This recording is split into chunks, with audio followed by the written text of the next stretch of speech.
주님의 은혜와 사랑이 여러분 모두 함께 하시기를 바랍니다. 사순절 이제 중간을 지나고 있는 지금 우리는 경칩절기를 지난주에 보냈습니다. 깊은 겨울잠에 빠졌던 모든 생명들이 일제히 깨어나서 생명의 노래를 부르고 있습니다. 곳곳마다 생명의 역사가 기적이 일어나고 있지만 여러분 이란과 이스라엘의 전쟁이 미국의 개입으로 지금 중동의 12개 나라로 확전하고 있습니다. 여러분 알다시피 호르무즈 해협의 푸른 바다에서 수장되고 있는 배들이 있고요. 폭격과 전쟁터에서 죽어가는 이들의 소식을 접하는 순간 인간답게 사는 것이 무엇인지 묻지 않을 수가 없어요. 고아와 과부와 나그네를 홀대하지 말라는 하나님의 법은 경청되고 있지 않습니다. 요즘 일어나는 모든 전쟁의 안에는 욕심이 자리 잡고 있어요. 패권이 자리 잡고 있고 또 이것이 종교적인 싸움으로 번져서 지금 일촉즉발로 정말 확정되는 그런 위기에 있습니다. 시편 시인의 고백이 마치 지금 우리의 고백인 것처럼 처절합니다. 내 마음은 진통하듯 뒤틀려 찢기고 죽음의 공포가 나를 엄습합니다. 두려움과 떨림이 나에게 밀려오고 몸서리치는 전율이 나를 덮습니다. 시편 55편 5절에서 6절 말씀이에요. 시편의 시인은 비둘기처럼 자기에게 날개가 있다면 멀리 나가서 광야에 머물고 싶다고 했어요. 폭력과 분쟁, 죄악과 고통, 억압과 속임수가 떠나지 않는 세상에서 벗어나고 싶은 거예요. 이 마음을 알 것 같아요. 하지만 이런 세상이 우리들의 삶의 자리예요. 사실 이 꼴 저 꼴 안 보고 살았으면 좋겠지만 하나님은 우리를 역사의 한복판에 부르시고 너희는 세상의 소금이다, 너희는 세상의 빛이다 말씀하십니다. 우리는 아무런 걱정도 없는 낙원으로 부름받은 게 아니에요. 치열한 싸움이 벌어지는 전쟁터로 부름을 받았습니다. 그런데 우리 손에 쥐어진 무기는 사랑, 섬김, 나눔, 돌봄, 이해, 용서, 가난함 등입니다. 그리스도인들은 그런 무기를 가지고 세상의 어둠을 극복해야 합니다. 사도 바울은 오늘 고린도전서 10장 1절에 한번 보실까요? 고린도 교인들에게 말합니다. 형제들아 나는 너희가 알지 못하기를 원하지 아니하노니 이렇게 시작하고 있어요. 그것은 이스라엘 백성이 출애굽하잖아요. 출애굽했던 이스라엘 백성들이 타락하고 광야에서 대부분 죽고 말았다는 사실입니다. 사도 바울이 이 말을 하는 것은 이것은 있을 수 없는 일, 상상도 안 되는 일이라는 거예요.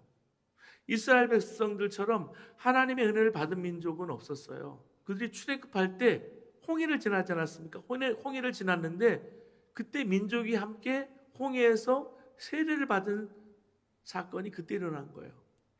광야에서 만나를 먹었는데 그것은 우리가 받는 성찬과 같은 의미예요. 반석에서 난 물을 마셨는데 그 반석은 예수 그리스도였다는 겁니다. 이런 은혜를 받았다면 그들은 항상 하나님께 감사하고 언제나 순종하는 삶을 살아야 되잖아요. 그게 마땅하잖아요. 그런데 현실은 그들은 끊임없이 하나님 앞에 악을 행했다가 대부분 광야에서 죽고 말았습니다. 사도 바울은 이 이야기를 하면서 고린도 교회 교인들도 이 성경을 읽는 모든 그리스도인들도 정신 차려야 한다라고 말하고 있습니다. 고린도전서 10장 6절은 이러한 일은 우리의 본보기가 되어 우리로 하여금 그들이 악을 즐겨한 것 같이 즐겨하는 자가 되지 않게 하려 함이니 이랬습니다. 구원받은 사람이라도 악을 좋아하는 죄의 본성은 여전하다는 말이에요. 이 말을 명심하지 못하면 이스라엘 백성들처럼 죄를 짓다가 멸망한다는 말씀입니다. 사도 바울은 이스라엘 백성들이 저지른 4가지 죄를 언급하고 있습니다. 오늘 7절 말씀 보면 고린도전서 10장 7절 말씀 보면 우상 숭배를 했고요. 8절에 보면 음행을 저질렀습니다. 9절에 하나님을 시험합니다. 10절에서는 하나님께 불평하고 원망했어요. 이거는 이스라엘 백성들만의 문제가 아니었습니다. 고린도 교회 교인들도 그렇고요. 지금을 살아가고 있는 우리도 그렇다는 말씀이에요.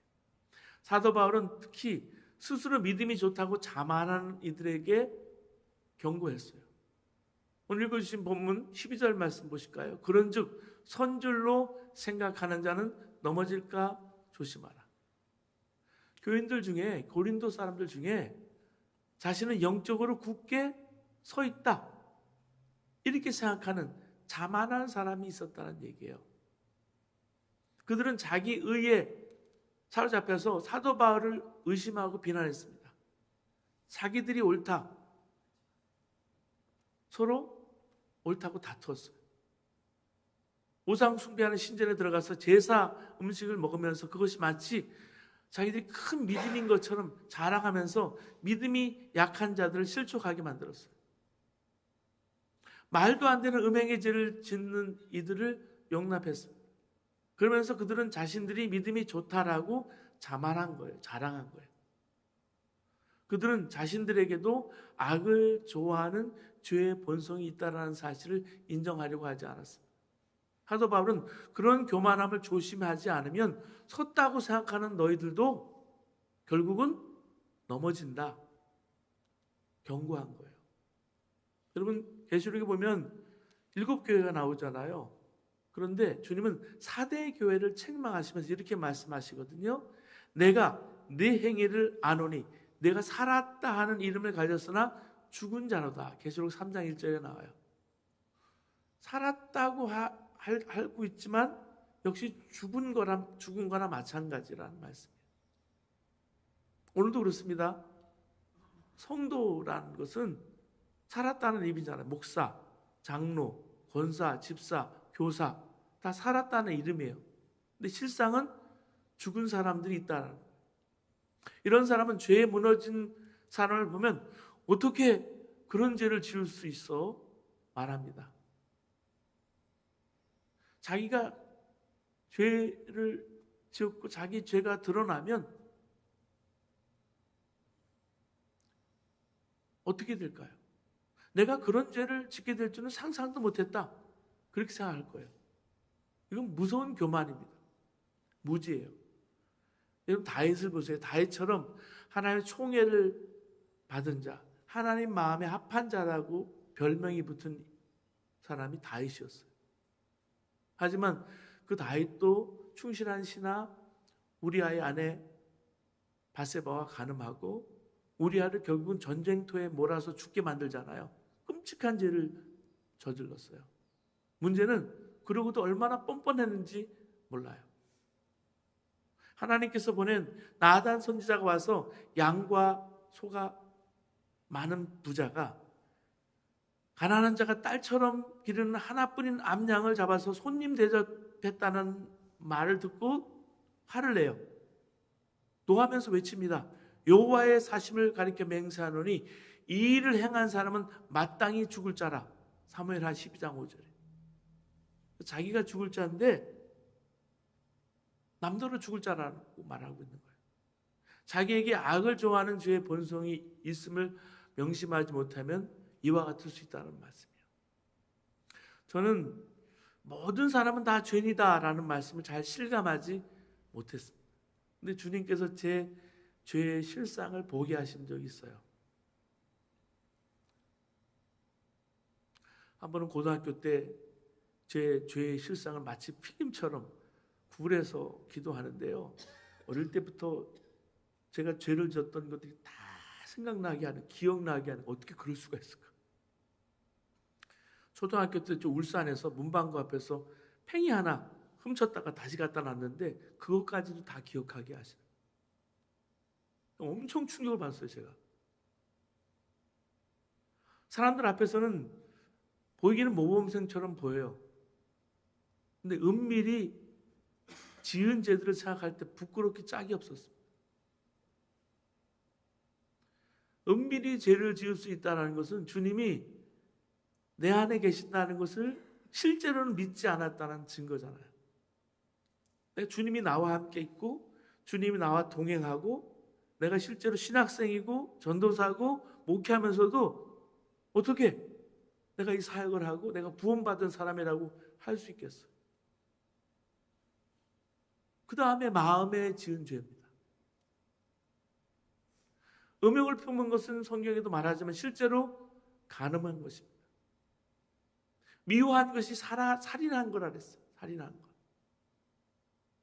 간음도 했고요. 살인죄도 졌어요.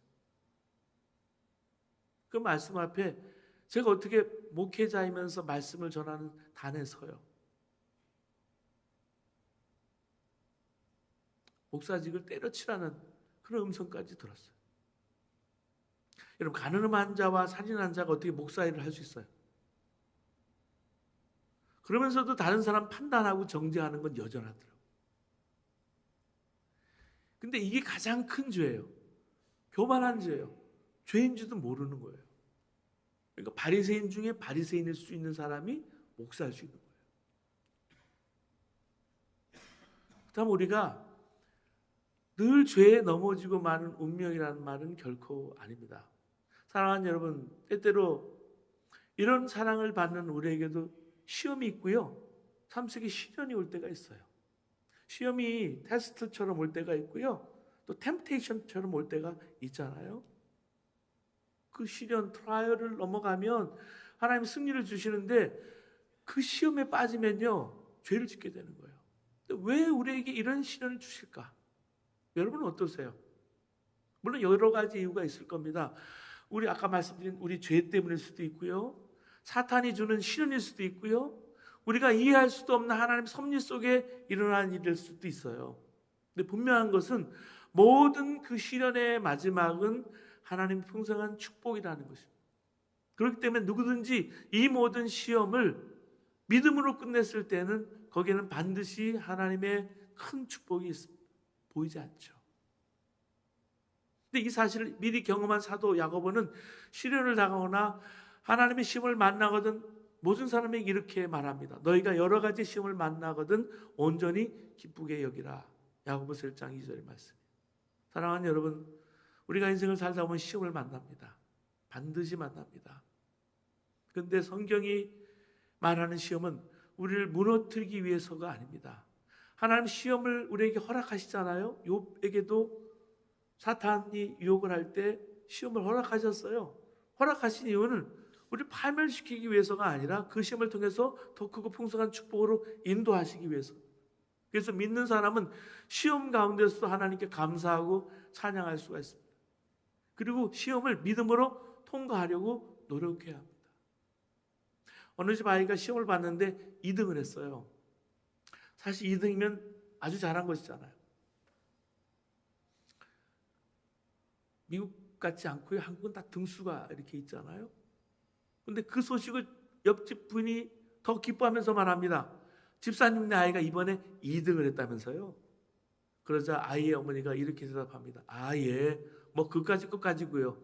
그게 뭐 대단한가요? 여러분 이상하지 않습니까?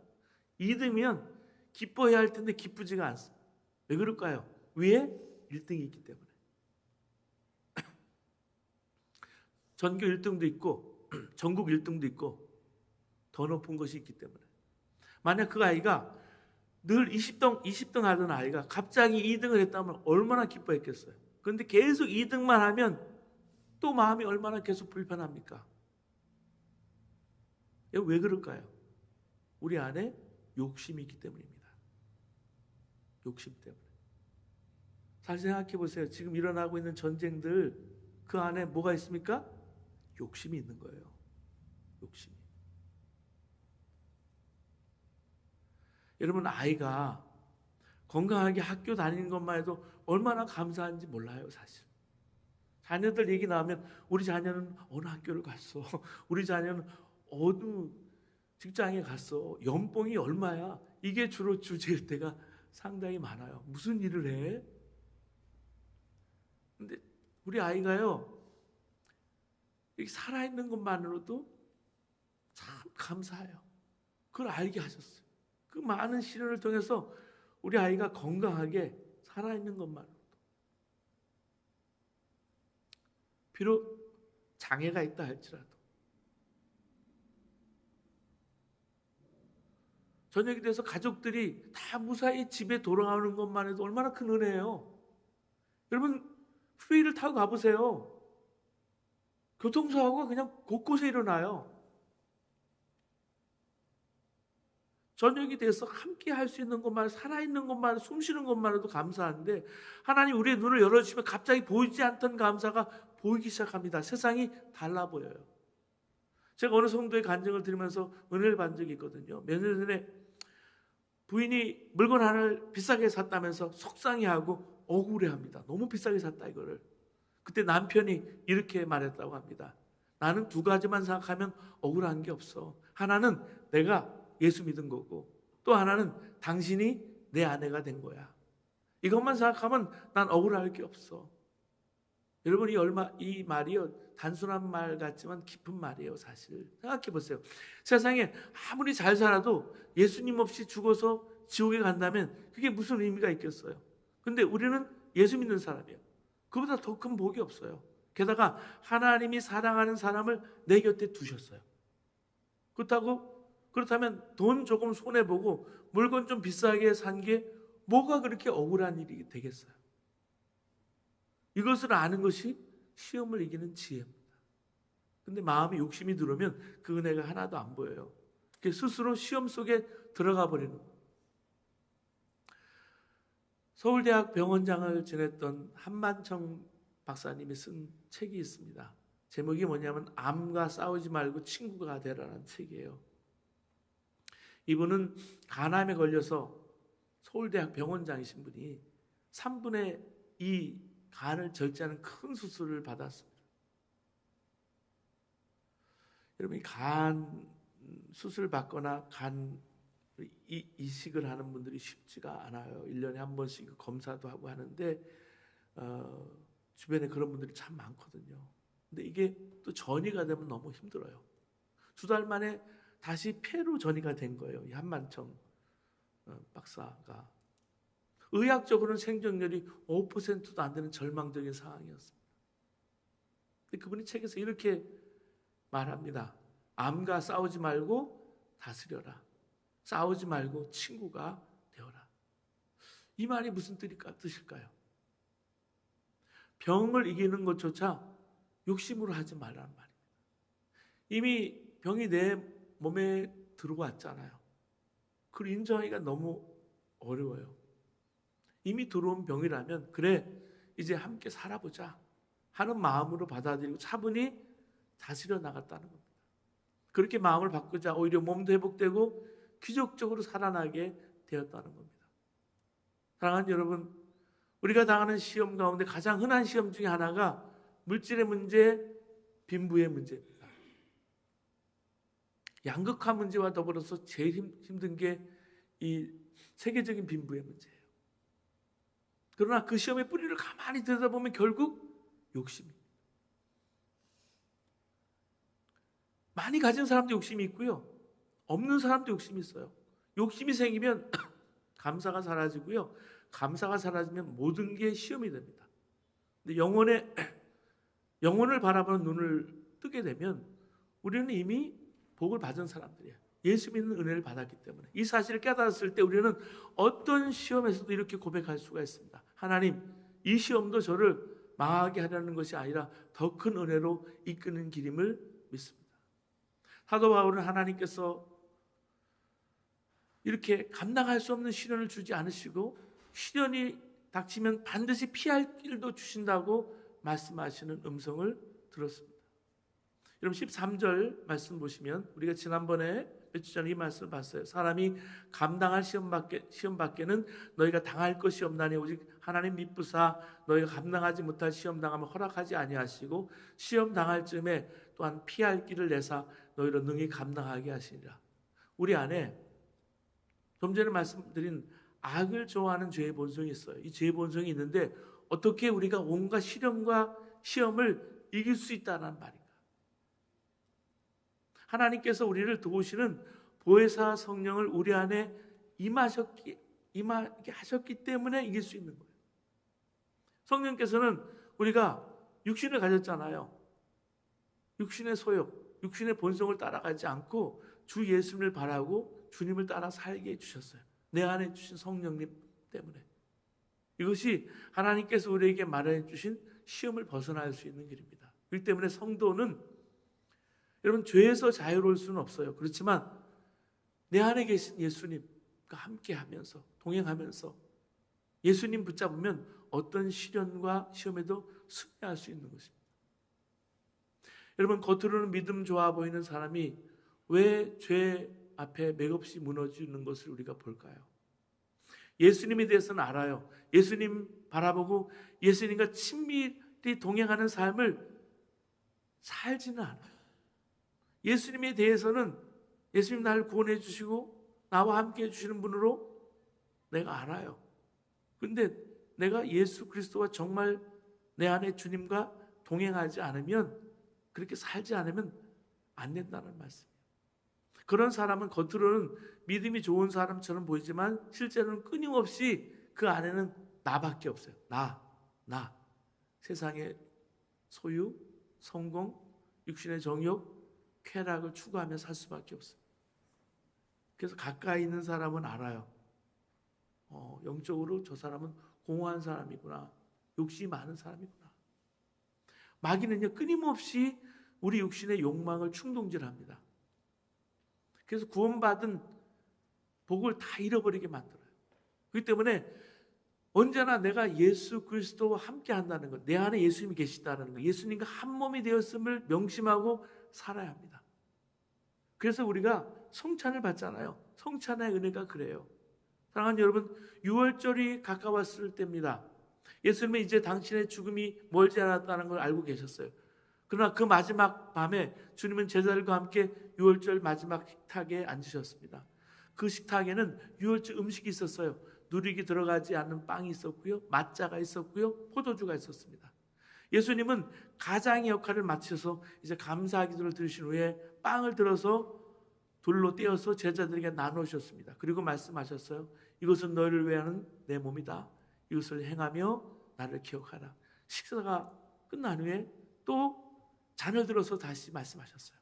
이 잔은 내 피로 세운 새 언약이다. 너희가 마실 때마다 이것을 행하여 나를 기념해라. 여기서 중요한 단어가 나옵니다. 나를 기념해라. 나를 기억해라. 라는 단어예요. 여러분, 기억해라는 단어는 영어로 뭐예요? Remember. 이 단어는 다시라는 re와 member, 구성물이라는 말이 remember가 합쳐진 거죠. 다시 말해 내가 기억한다라는 것은 그분을 우리의 삶의 멤버로, 구성원으로 모셔드린다라는 거예요. 그래서 성찬은 단순한 음식이 아니에요. 주님을 내 삶에, 우리 삶의 중심에 내가 모시는 사건이에요. 빵과 포도주는 눈에 보이지 않는 주님을 우리 삶 속에 다시 불러오는 기억의 매개예요. 헨리 나우엔 신부는 마지막 일기인 안식의 여정이라는 책을 썼어요. 거기 놀라운 장면이 나옵니다. 헨리 나우엔은 여러분 알다시피 석학이죠. 하버드 대학과 예일 대학에서 학생들을 가르쳤던 신학자였습니다. 많은 사람들이 부러워하는 학자의 삶을 살았어요. 근데 그는 일생의 아주 클라이막스의 절정기에 그 자리를 내려놓습니다. 그 캐나다에 있는 새벽의 집이라는 공동체에 들어갑니다. 데이브레이크 공동체에 들어가요. 거기는 중증 장애인들이 함께 사는 공동체였습니다. 우리가 지금 섬기고 있는 나눔의 동산 같은 공동체예요. 나우에는 거기서 아담이라는 중증 장애를 돌보는 일을 했습니다. 아담은 스스로 아무것도 할 수 없는 사람이었어요. 그래서 헨리 나우에는 매일 아침에 아담에게 밥을 먹여주고 씻겨주고 옷을 입혀주고 잠자리를 돌보고 휠체어를 밀어주면 산책을 해주는 일을 한 거예요. 세계적인 학자가 그렇게 한 사람의 삶을 돌보는 일에 자신의 시간을 바쳤어요. 그래서 여러 해를 그렇게 살다가 어느 날 그는 안식년을 얻어서 1년 동안 공동체를 떠나서 세계 여러 곳에 흩어져 있는 친구들을 만나러 다니게 됩니다. 근데 그의 일기를 보면 흥미로운 사실 하나 봐요. 그가 친구들을 만날 때마다 꼭 성찬식을 나눴다는 거예요. 장소가 어디든 상관없었어요. 작은 방이든 가정이든 어느 도시든 그들은 빵과 잔을 나눴어요. 제가 아프면 이제 빵과 잔을 가지고 많이 아프신 분들은 성찬식을 하거든요.